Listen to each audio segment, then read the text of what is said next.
What is up, guys? Just a quick video here now, and this one is for the women out there, because you get exposed to a lot of information that potentially isn't actually tailored to you, and it can be kind of hard to decipher what you should be getting, or what message rather you should be getting from the information you're presented, rather than just thinking that the information you are presented with is actually applicable to you. And you'll see this a lot in, say, bulking recommendations.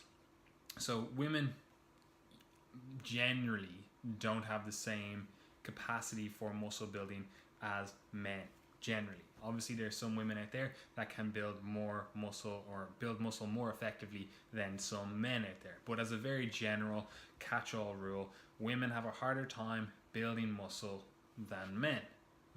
You just don't have as many circulating androgens or anabolic hormones circulating throughout the body. So a lot of the information you'll see out there will give you these recommendations for weight gain. Say it is a kilo per month, gain a kilo per month, and that is a great recommendation. That's probably a really almost bang on perfect recommendation for a natural male athlete in their first 1 to maybe even 5 years of training.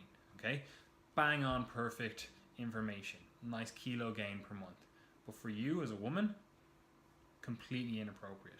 So if you're reading that kind of stuff and you're going, oh yeah, so that's this article, this guy or this girl is supposedly puts out really good content, and I follow them, really like their stuff, they post great workouts or whatever it is that you follow them for, and you see these recommendations, you have to kind of bring a thought process to it, that is this information for me in my situation? Now, everyone needs to do that when they come upon a piece of information, but especially for women, you need to actually look a little bit deeper into the information you're getting.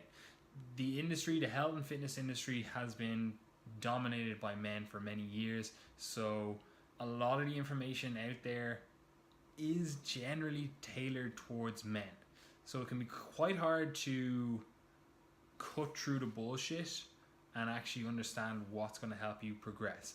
Another common example would be, people are told time and time again that the squat is the king of leg building exercises, and that's perfect. That's perfectly fine if you're a guy and you want to really build up your legs, but if you're a girl and you're going, okay, I actually would rather focus a little bit more on like the posterior chain, like my glutes maybe, maybe that's not the right exercise for you, or maybe you have to modify your technique so you can get more glute out of it. Also, as a woman, you're probably not going to maximize your return on investment from the squat alone, okay? Even if it is you trying to build your legs, most women would find that they're actually limited by their upper body strength in something like a squat. Now, guys of course do feel this as well. Like, I'm not saying like guys are somehow immune from this, but as a very general catch-all rule, women have less upper body strength than guys, pound for pound, or whatever other metric you want to go for, and conversely they have much better lower body strength. You also have more favorable hip anatomy and stuff for squatting and stuff. Obviously, again, generalization here, but when you think of, say, a squat or something, or any exercise you're looking at out there, again, you have to take it into consideration. Is this the best exercise for a man? Is this the best exercise for a woman? Like, again, another one I can just think at the top of my head is the carry angle of a woman. With your say bicep training, you're looking at a guy performing this exercise and you're going, okay, cool, that's how I should perform it, without realizing that your actual anatomy at a baseline is different. So you should be performing exercises differently. Now, not in all cases, a hip thrust is going to be a hip thrust whether you're a guy or a girl. Yeah, you might find personally spreading your legs a little bit is better, kind of gets you more glute activation, whereas a guy, maybe he finds, okay, cool, actually keeping my legs closer together works better. Individuals are going to find differences in that, but again, there's going to be some generalizations across the board, and what you need to be thinking of as an individual, as a woman yourself, does this information actually apply to you? kind of reach into the head of the person that is supplying you with this information, whether it's us. Now, we always try to give context to things, but you know, something might slip by where we're just saying, oh yeah, that's a kilo, because again, like myself and Gary are both guys, so we're going to be thinking automatically like what works for me, and I'm just going to give you that information, you know. So do kind of bring that lens to it where you're trying to get into the head of the person giving you the information. What is the context that they're giving for this?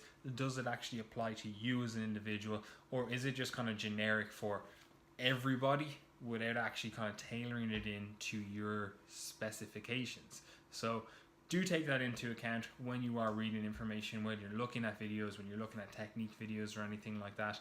You do have to tailor it to the individual. And again, as a very generalized rule, women are going to have different demands than men, and they should be catered to in a way that actually gives them the correct information, you know. But that's all I wanted to say, guys. Again, if you have anything as a woman that you find, is this actually applicable for me, you know, you can always message us. We'll be more than happy to either write an article on it, do a video on it, or, you know, write it into the actual group, and we can kind of get a bit of a discussion going on that. Anyway, guys, we'll catch you in the next one.